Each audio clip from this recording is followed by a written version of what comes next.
Welcome to this episode of the Consultancy Edge, in which I spoke with Luk Smeyers of the Visible Authority. Now, if you've operated in the consultancy space for any amount of time, it's very likely that you have come across Luk, digested his amazing content that he shares on LinkedIn and via his newsletter, The Authority. He's had an incredible journey. We spoke about how he began in senior HR roles within consultancy, how that inspired him to start his own venture, which he then subsequently exited and sold to Deloitte before starting the Visible Authority and working with mid-sized consultancies to help them really excel in every possible area. I think you're really going to love this one. Let's get into it.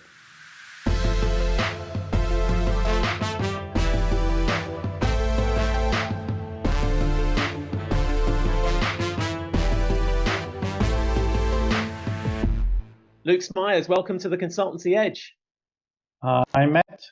Thank you for inviting me. Great to be here.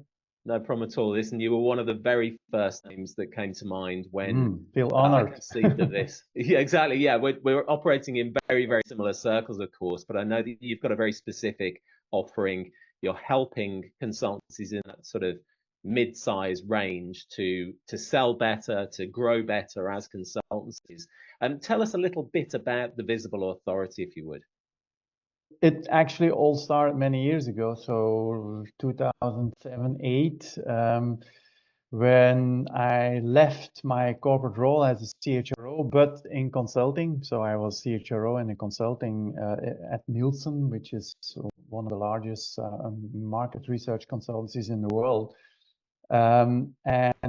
That has always been a dream of me to create or to establish or whatever, my own consultancy since my younger years already. But in the 80s, when I got on the market, it was very difficult. There was unemployment everywhere. It was very difficult. There were not that many consultants like it is today.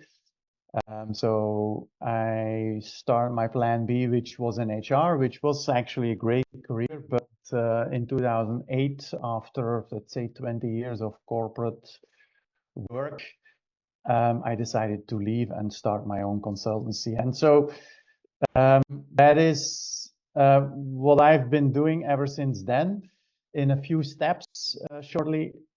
First step was creating my own consultancy. Then we were acquired by Deloitte.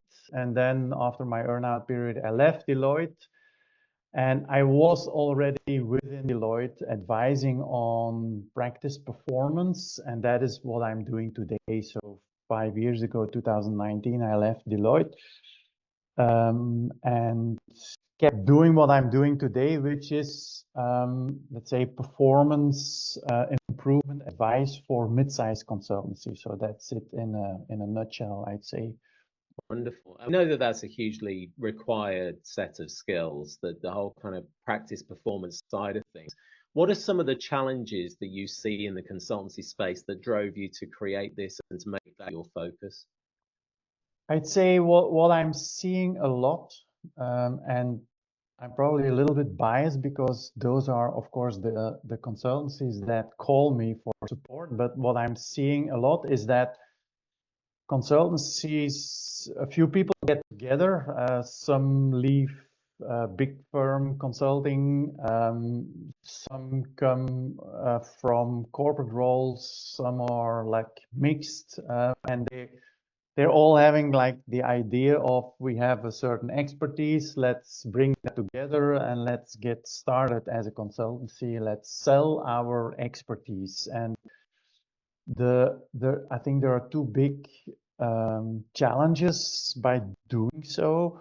One challenge is that they sell their capabilities in the market, as I always say. That is, we do data and analytics. Yeah? Instead of saying we solve problem X, Y, Z, this is how we do it. This is what can be achieved by doing so. And here are some of our achievements, other clients' testimonials who are like proven testimonials of those achievements. And so they say we do this instead of we solve this and we can achieve this. And so that is where, by saying we do this, They get, in fact, in commodity thinking, they get in a very competitive space by not really differentiating because all those capabilities exist already. That's what I keep telling them.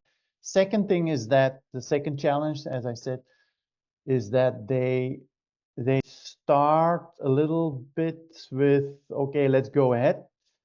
And step by step, they get into an ad hoc, as I always call. I don't know if that exists in English, but it's a little bit like improvisation.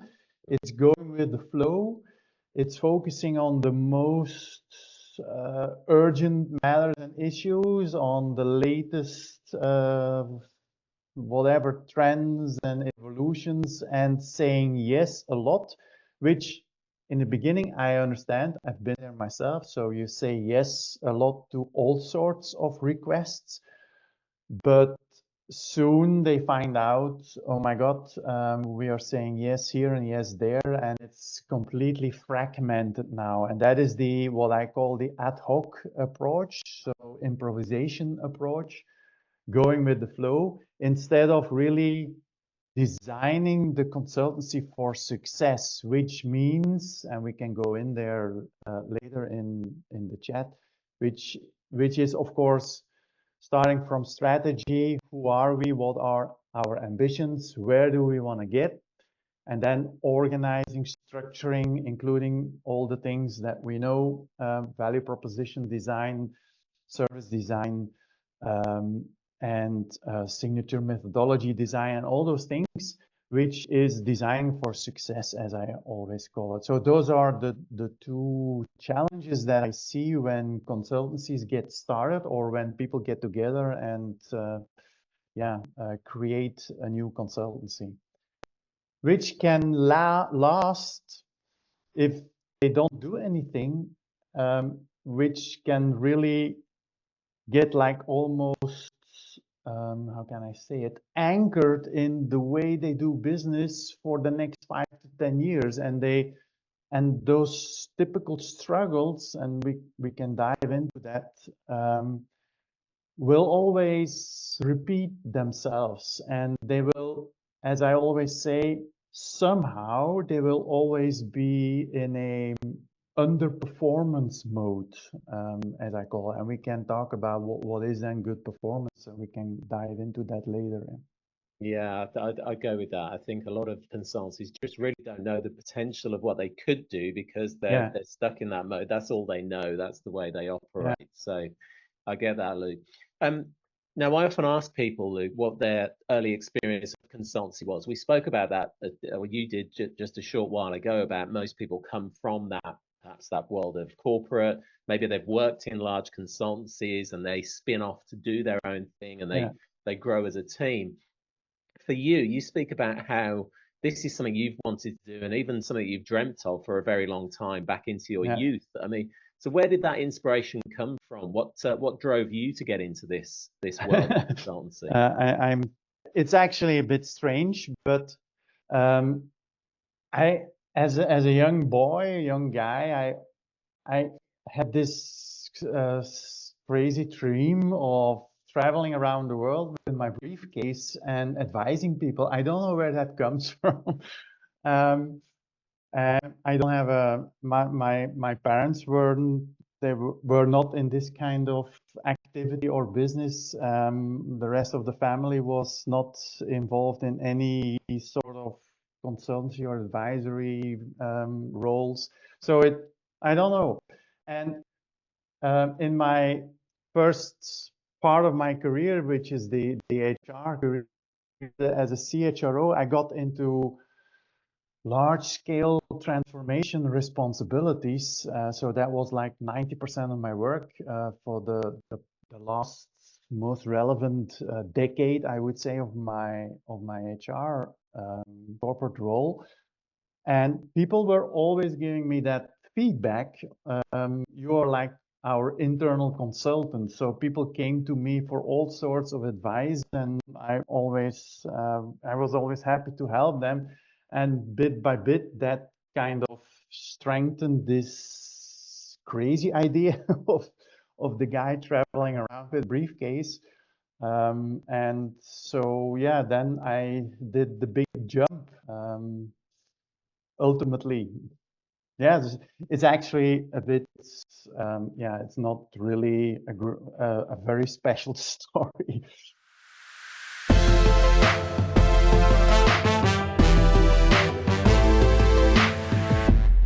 Luke, you've also spoken about those early stages in your career when you were responsible for HR in a number of organizations. And people are incredibly important. I mean, people are, let's face it, the lifeblood of the consulting sector. So how much does your experience influence that? How much do you see that there are some people challenges at the root of everything that may be kind of hindering people in their consultancies?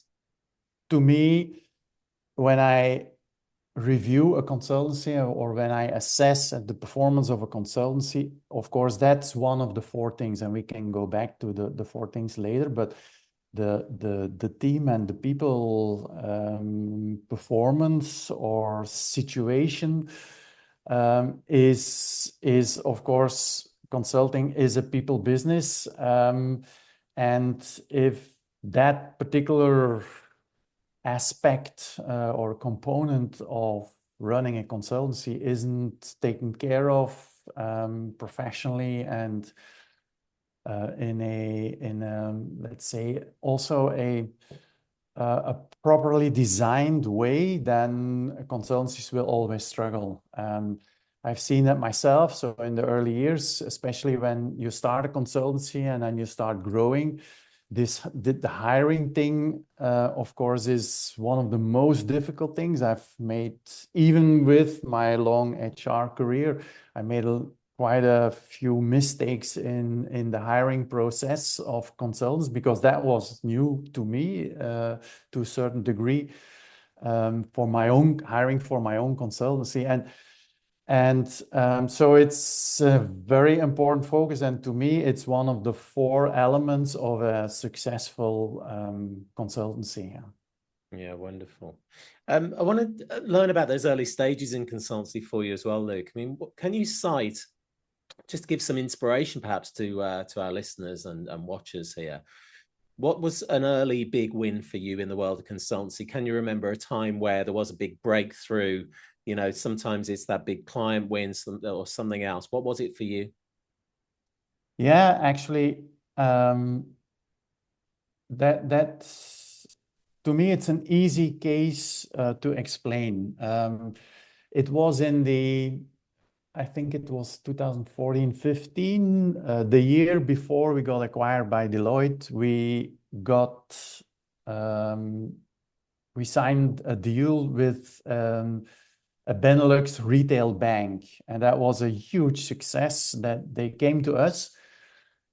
And ultimately, and I'm using that case a lot, I don't actually talk a lot about that particular case, but the way that that project was built, because it is still part of my kind of advice to consultancies to build projects in that particular way.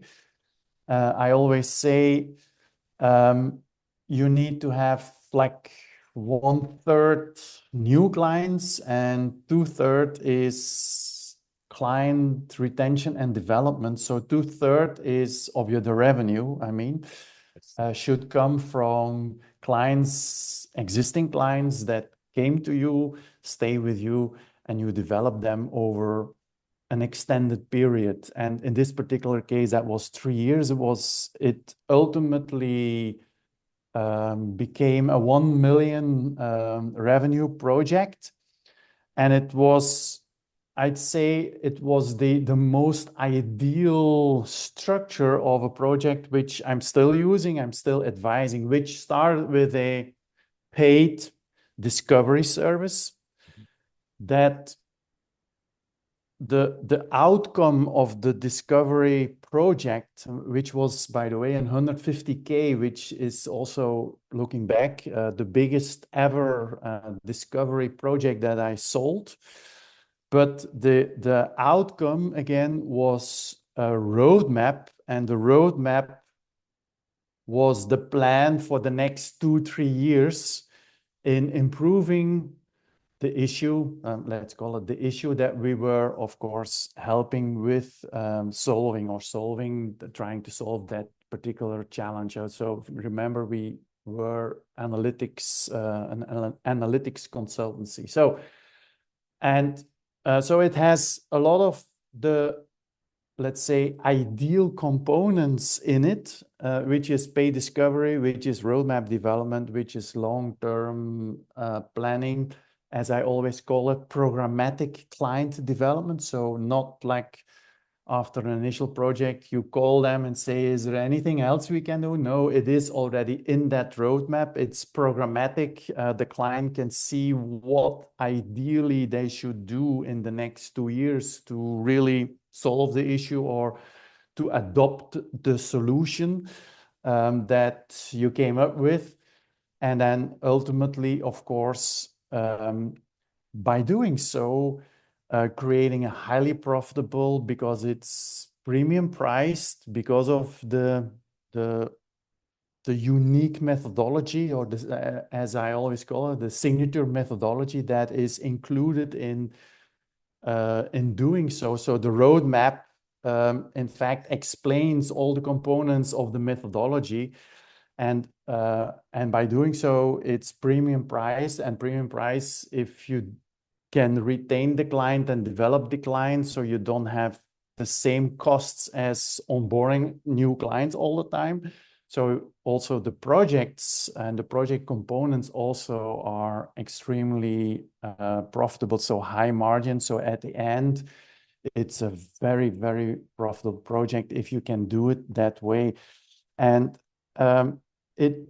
part of it was a little bit also improvisation, but it was with the idea to create a signature approach and a process that we could then start repeating afterwards. And that's also one of the things that I keep saying, that I keep repeating. So repeating methodologies, standardizing methodologies so that you can repeat them, discover all the patterns, and improve your methodology step by step is, to me, a typical skill of the boutique consultancy.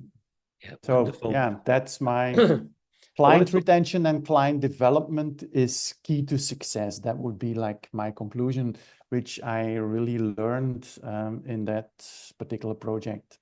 Great. I want to tap into that discovery aspect as well, Luke, Yeah, because I know a lot of the consultancies that I speak to, they really struggle with that paid versus free discovery. yeah, And I know from my own standpoint, I believe that those who provide free discovery are often really devaluing what they provide. They're also yeah, not really setting up the client to prime them for a yeah. premium priced sort of onward offer and the delivery of that signature methodology, as you call it.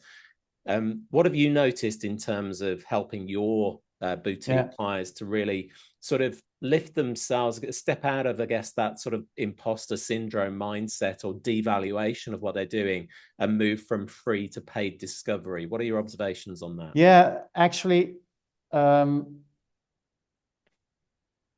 think, well, I know a few consultancies who have both of them. And I think, so I'm currently working with a few consultancies, and I am advising them to combine both of them. So a free discovery and a paid discovery. And the difference between the two is that the free discovery is much more like, let's say, is actually a lead generating tool. Now, if that's the only thing you do for lead generation, that won't work. But in the greater scheme of things, which, as I always say, business development and sales in consulting is rooted in educating your target audience. So if you haven't done that and all of a sudden you're there with your discovery tool or discovery survey or whatever it is, as the one and only lead generator, that's difficult. But if it's part of the way that you talk about your client and the typical problems and the solutions that can be achieved, and then have that little test available like on your website or maybe in your lead gen activities. People can run quickly through the survey. It has the key components of performance and of course within their expertise domain, whatever that is. And clients can do a quick check and get like a short report, which then can be the starting point of a client or a prospect discussion. The paid discovery, though, is a much bigger project, as I already explained. So most paid discovery projects I did in the past were somewhere between 25 and 35, 40K in euro, which with that special record, 150K for that bank in those days. So the paid discovery is then a deep dive. It's really let's say a health check, a complete analysis of the situation of the client in the context, of course, of the expertise and the expertise focus of the consultancy. And the outcome is a implementation roadmap, again, that consists of all the expertise domains, or let's say the components or the topics where the consultancy says this can or this need to be improved to go there and to achieve X, Y, Z. And that is actually the starting point of if possible, a long-term client development or engagement. And therefore, I'm saying you can have both of them. One is already a first chunk, which helps these days because clients are much more, there is more fear, there's more risk avoidance, the budgets are smaller, so it's sometimes more difficult to sell in a big project. So you can do this first discovery service, which is a great entry point. But you can also, in your lead generation activities, already have a reduced, so maybe 10, 15, 20 questions compared to my paid discovery is 85 questions today, so it's much bigger, and the report is like an all-encompassing document that explains the performance of a consultancy. So that's how I would do it, and that's how I advise these days. And you can see a lot of consultancies do have that free sort of a diagnostic or a tool, a survey on their website, but then they kind of get stuck in translating that into a project because it's too narrow, and it's actually, to your point, devaluating to a certain degree the expertise of the consultancy. I think that's great advice to bridge that gap between that free discovery, the light discovery, as I would call it, Yeah, and light, paid yeah. discovery. Yeah, I like that. I want to turn the conversation, Luke, to what's to come, the future of the consulting sector. I wonder what transformations do you foresee in the consultancy landscape in the coming years? I know that you and I have talked briefly about AI up to this point, but Oh, what do yeah. you think are some of the Yeah. trends, and what's to come in consulting? Yeah, I was contacted by a guy a few weeks ago, and he said, "Look, I have a tool, um, especially for consultancies like yours, and it's of course AI powered, and you will probably be very interested in it because if you don't start using these kinds of things, the consulting industry will be disrupted by AI soon, so you better get on the boat." And I wrote back, I'm a big disbeliever in consulting industry disruption. People are talking about that since 20 years, and ever since then, the consultancy business grew between 15 and 25% per year on a global level. And that will I'm sure, and that is my personal forecast, future forecast, it will continue to grow. Probably not like the after Corona periods, and probably also not like it did in the years before. But I'm 100% sure that consulting will continue to grow and that specialization will be the core of that growth. And then we are into my standpoint about where can consultancy grow and continue to grow.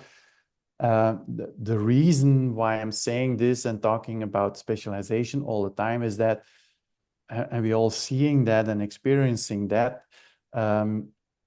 in general, the business world is getting more and more complex. It's getting faster. There are fewer people available.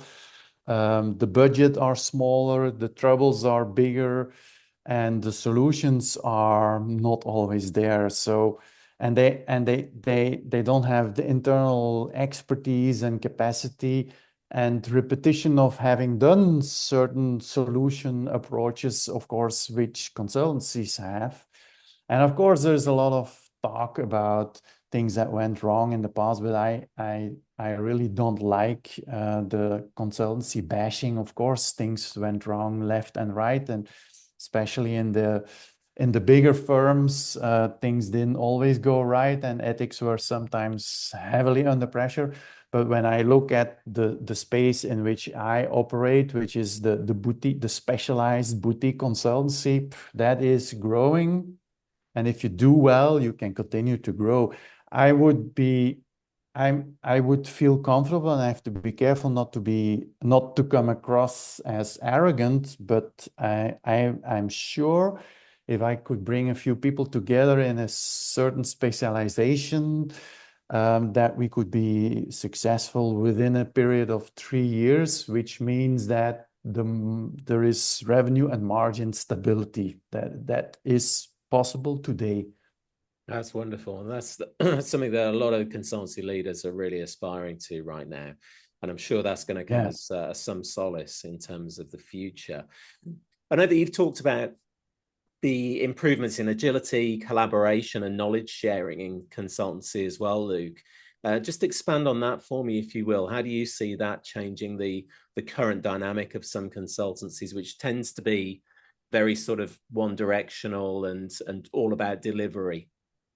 Yeah, I think that due to that complexity, and I am in the same situation, so I have always been collaborating externally with other people and sharing knowledge and expertise to be able to be successful in the aspirations and the ambitions and the goals that we had and that I have today. So you probably know of my collaboration with Florian, which will be more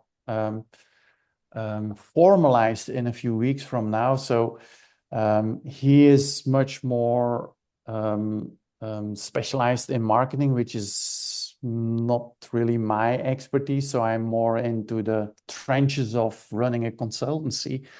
But also in the past, when I started in 2008, the immediate thing that I did was collaborating with two larger consultancies. So we were doing the analytics for those consultancies as subcontractors, which gave me an immediate platform for growth and initial revenue so that we could start building and hiring. And also I moved these kind of partnerships then further down the road with a consultancy in the Netherlands, and they opened the door to a few banks because that's where. So I'm a very collaborative oriented person and used to be a collaborative focused consultancy because complexity of what's the challenges in the business, as I already explained, it's getting bigger, faster, more challenging. And if you kind of sit on your island and think of what you can do, then you're probably not fast enough, not agile enough, not you cannot have all those expertise and cover all those expertise domains. So that's why I'd say in a careful way, but I would always opt for collaboration, partnerships, and knowledge sharing in a consultancy today. Luke, you get to look under the hood of a number of different consultancies, certainly like at that boutique and mid-size. I wonder, when you look at the inner workings of some of those organizations, and you mentioned obviously these 4 things you alluded to earlier on that you look for in a particular consultancy. What are some of those things? How do we measure success inside consultancy? Yeah. Actually, that has been my kind of main journey the past decade, I'd say. How can I review the inner workings of a consultancy and assess, are they doing okay, or are there lots of challenges here leading into underperformance or low performance? Meaning, because I always have to define that a little bit. So no revenue stability, high cost, low margin, a lot of new client generation, which brings a lot of stress, short-term projects, so no long-term client development. So those are some of the challenges that those lower performing consultancies are confronted with. So, and initially, like everybody, and I'm not saying it's not important, but initially I looked at KPIs or financials only. But somehow I got always a little bit frustrated by it, because there were things, as you said, under the hood going on that were not like visible in the P&L or in the last year balance sheet or whatever, not at all to a certain degree. So I tried to define for myself, what is it when I go under the hood, what is it that I'm seeing that helps me think of this is a high-performing consultancy. And so I came to this definition. I'm still working on it, actually, almost all the time, but I'm trying to get to, and I will explain, of course, in a minute. I'm trying to get to what I'm seeing, where is that coming from, and if you don't have it, what are then the negative outcomes of not seeing it? So what is then the trouble that is happening in such a consultancy? So let me explain the 4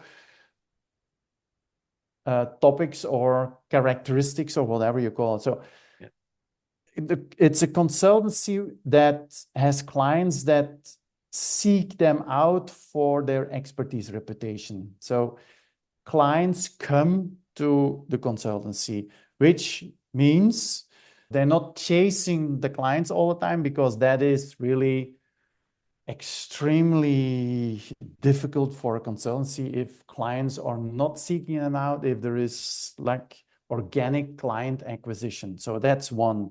Clients seek them out for their reputation because they have such a laser sharp value proposition, testified, proven by other clients who've gone through the same process. So that those clients, that's number 2 then, because they came to the consultancy because of the expertise and the support that they would love to get or like to get from that consultancy, they stay with that consultancy. So a second characteristic, clients stay with that consultancy, and they get programmatically developed. So the consultancy helps them grow or develop, of course, in the context of the problem that they were challenged with, or the struggles that they were having. And that means then, and that's the third characteristic, the combination of those two, so organically seeking them out, staying, developing them over longer or an extended period, then that means that always translates into, at one hand, good rating, good rate, so premium pricing often, because yeah, if a client seeks you out, you don't have to negotiate or reduce or discount a lot. You can stick with your expertise-based pricing and pricing strategy. And of course, if clients stay over an extended period, they are much more efficient in the consultancy work that the consultancy is doing for them. So there is a double effect. You have premium pricing and higher efficiency, which means on top you have a better revenue generation, and you have a much better profitability because of the typical client retention and development. Yeah.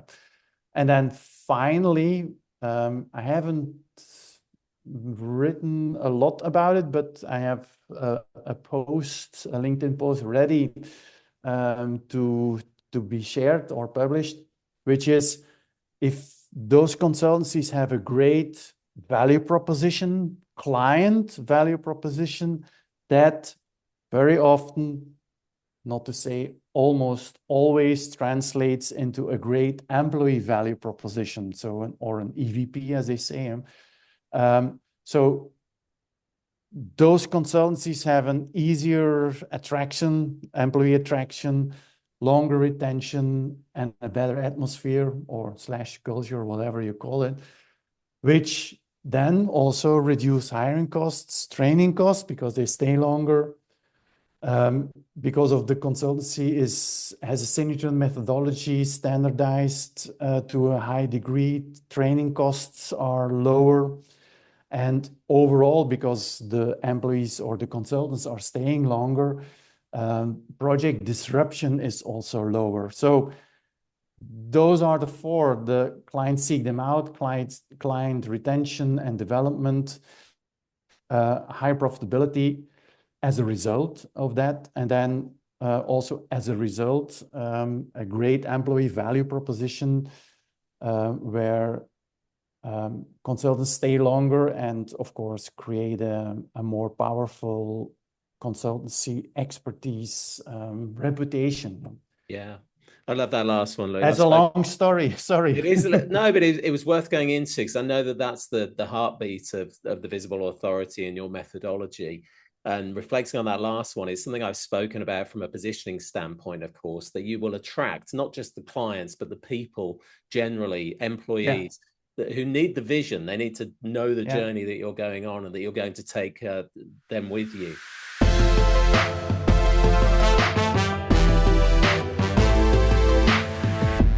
I wonder then, from that methodology and from that standpoint of those four areas, what are some of the big wins, Luke, that you've generated with clients? I know you've got a number of case studies, but can you cite one or two of those results that you're particularly proud of, perhaps? One of the case studies that I wrote, which is so typical for the work that I'm doing and let's say the aspiration and the ambition I also have to help consultancies, medium-sized or boutique consultancies, to improve their performance, which is the power of focus. And that doesn't mean, because it gets misunderstood sometimes, because people think if you say we need to focus, then people think you can only do one thing. I've also written a few things about it. It can also be a series of services, and either integrated or adjacent to the overarching expertise domain. But in this particular case, and I'll keep it short because it's a long story, but it was a consultancy, due to circumstances, decided that they need to reduce a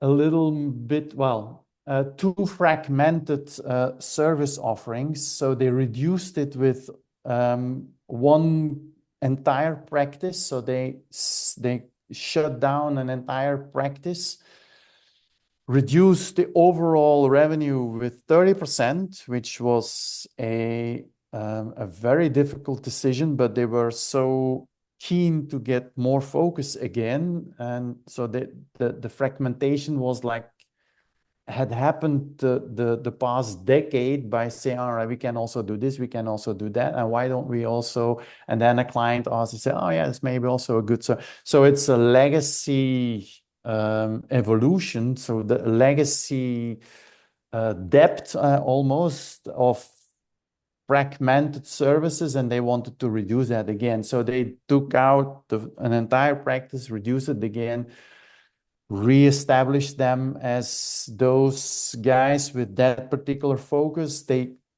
kept the existing clients in the old practice going, but of course fading out, no new clients. And 1 year later, I think it's a little bit longer than 1 year, maybe 1.5, but they dramatically improved their profitability. So it's a double-digit profitability improvement in actually not such a long timeline, which for me is always one of the best cases to say, hey, you can even cut 30% of your services as long as you then refocus and create that overarching specialism and be very clear, laser sharp about your value proposition. You can improve and take away the fragmentation and improve your profitability. Love that. Fantastic result, Luke. I want to wrap up with our regular feature, snog, marry, avoid. Now, of course, in the context of consultancy, the snog is a quick win. So first off, what's one quick consultancy win that everyone should be focused on, you think? Yeah, I think that's also where I always say like 99% struggles with that, which is the inside view. So move from an inside view. If you look at websites from consultants, they always say we. So they talk about we do this, we do that. They never say, here is what our clients typically struggle with this sort of expertise and methodology, they can achieve this. And here are some testimonials of other clients who have achieved this. So issue-led, outcome focused, which is value proposition thinking. So a quick win is stop with the inside view, move to a client view, and adopt value proposition thinking. And it's not that difficult, but it's like, I don't know, it seems to be very difficult for most of the people because they have this kind of need to say who they are and what they do. No, I'd agree with that. You may have heard me speak about this. There's a guy called Andy Bounds that wrote the book, The Jelly Effect. And he calls that weeing all over your prospects. It's kind of, we did this. We've been around since then. Yeah. Luke, what is your marry? Now, this is your essential. What tool, strategy, or practice just couldn't you live without in consultancy? Yeah. I couldn't live with the value proposition canvas that we have developed. And when I say we, that's Florian, my partner in crime, and myself. So I've been working on value proposition canvases in the past since years. But we have refined it, and so that's the number one tool that we are using to help consultancies improve, because it's not just about the way they put their services in the market, it's also the way that they execute and implement them and create a system and a methodology to deliver the expertise or the improvement. And my second thing is I'm a big fan of my HubSpot subscription, if you asked for tools. So the value proposition canvas is my tool, and my HubSpot is my favorite subscription because my whole business is based on HubSpot, and everything I do is HubSpot based. I've seen that you are a HubSpot person too, so yeah. No, it is an essential. Once you're in the HubSpot world and you've drank that orange Kool-Aid, there's no escape. And I think you got an interesting answer to this one, Luke. But what is your avoid? What was something that you would ditch from your practice right now? Yeah. I think right now, and that's what happens with a lot of consultancies. I'm of course I'm getting a little older, so I would love to reduce a little bit. but that always remains a challenge because we, as consultants, we are, at least I am, always deep in the trenches, and I love that work. And then it's always a bit difficult, and I also wrote a few times about it. So the risk to get too much involved and to get too deep and overstretch and overstress is always there, and I have to always be careful. I already ran into a burnout many years ago, so I have to take care of myself. I have reduced to 4 days a week already. You know that I'm a cyclist, so Thursday is my cycle day. But I wish I could also skip working and dealing with issues in the weekend. But yeah, up till now, things are going very well. So that is also the other side of the coin, which is I'm extremely pleased how it is going. So I'm a happy camper, basically. Wonderful. What a great way to end. Luk, thank you so much for joining us on the Consultancy Edge and for You're very sharing welcome. so willingly. You're welcome. Good luck with the podcast. Thank you.